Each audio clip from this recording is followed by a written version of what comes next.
Parana Dhana Madana Manohara Gopi Parana Dhana Madana Manohara Kaliya Damona Vidhana Kaliya Damona Vidhana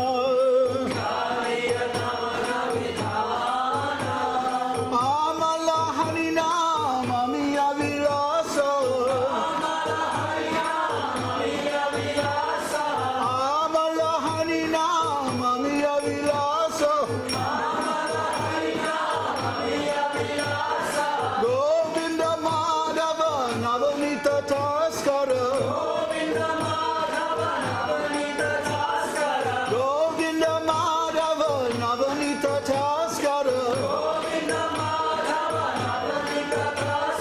Shri Radha Vallabha Vrindavana Natavara Shri Radha Vallabha Vrindavana Natavara Bhakti Vinoda Shaya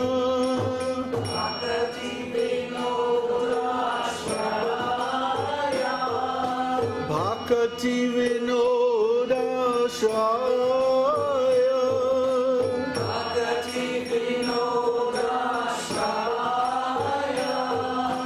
Jasomati Nandana Braja Varanagara Gokulo Ranjana Kana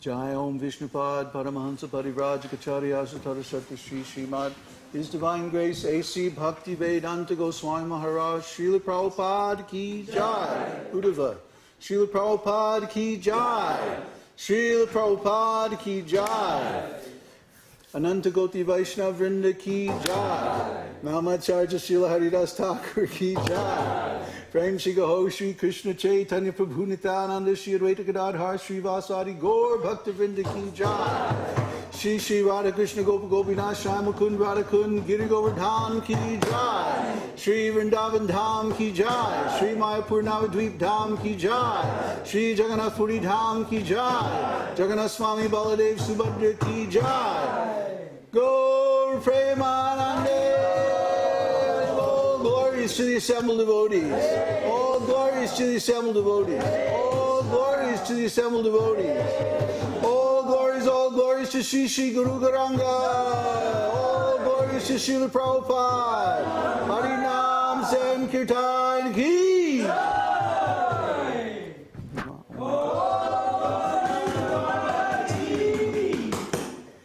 Namo Vishnu Padaya Krishna Prasthaya Bhagavash Mani Bhakti Nana Swami Namaste Namaste Saraswati Devi Gurvan Pachari Vishesha Shri Yavadi Pastachayesha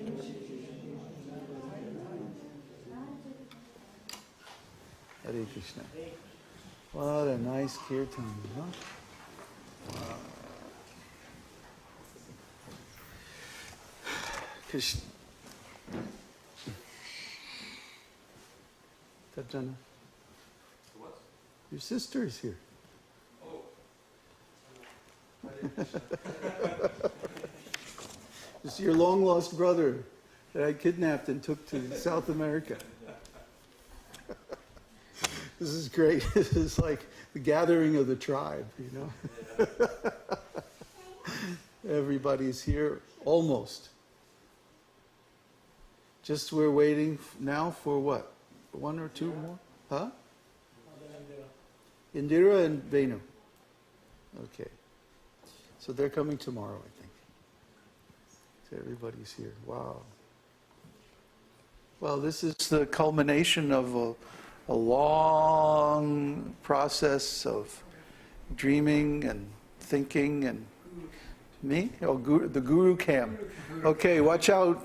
It's gonna go off. Ready? A 1, a 2, a 1, 2, 3. Got him. Okay. Harish. Thank you. So, this is very nice. This is all very, very nice. The altar decorations, the room decoration, everyone wearing Harinam and Kīrtan, Tilak and holy name, and taking prasadam. So many familiar faces that we see from the web and never met before face to face, but here they are, all in one room. Wow. This is all Srila Prabhupada's mercy. See, without Srila Prabhupada, none of us would be here. None of us would know about Krishna. We would all be absorbed in materialism, and we would just be wasting our time, actually. Wasting our lives. But now we have the chance to engage in devotional service, to approach Krishna and Lord Chaitanya Mahaprabhu, and actually approach the goal or the aim of human life. Now, what is the purpose of this life?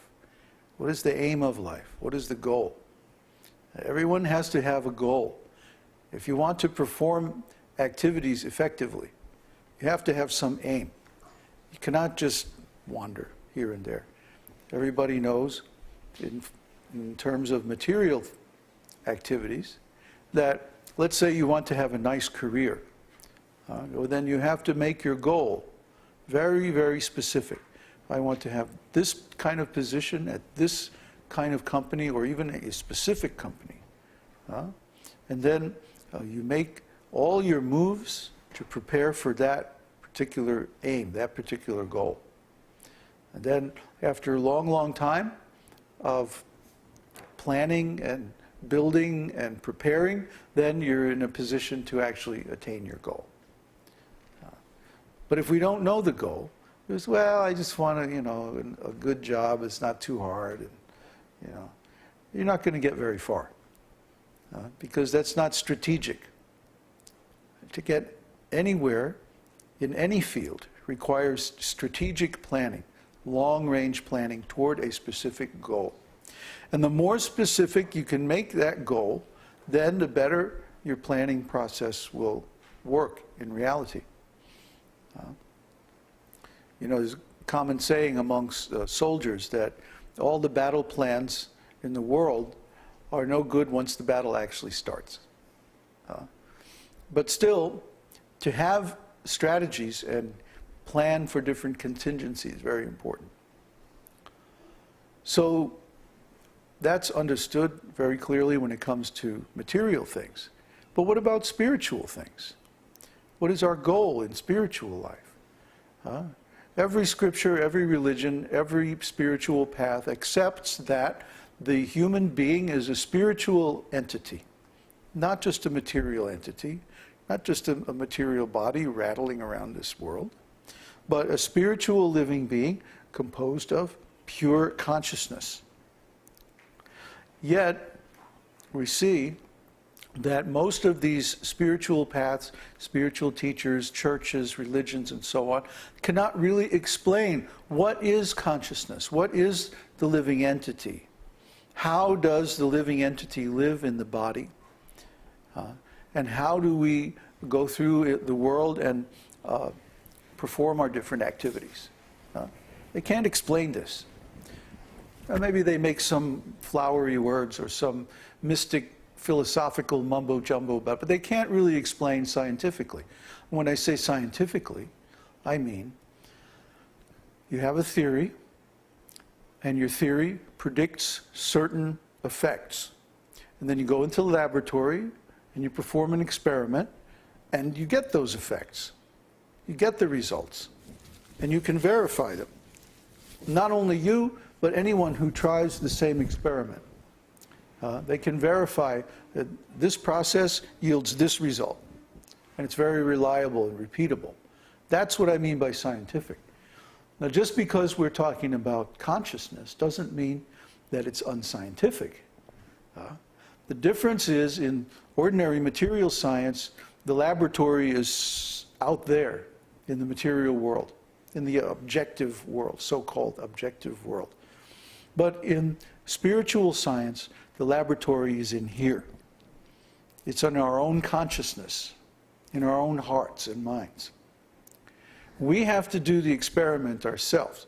That means we have to understand the procedure, we have to understand the means, the methods, and we have to understand the materials, which in this case is our own self, our own consciousness. See? Then if we perform the experiment according to the instructions, and we observe, oh, the same result is there, then we can understand this is a good theory. This is scientific method. And this should be taught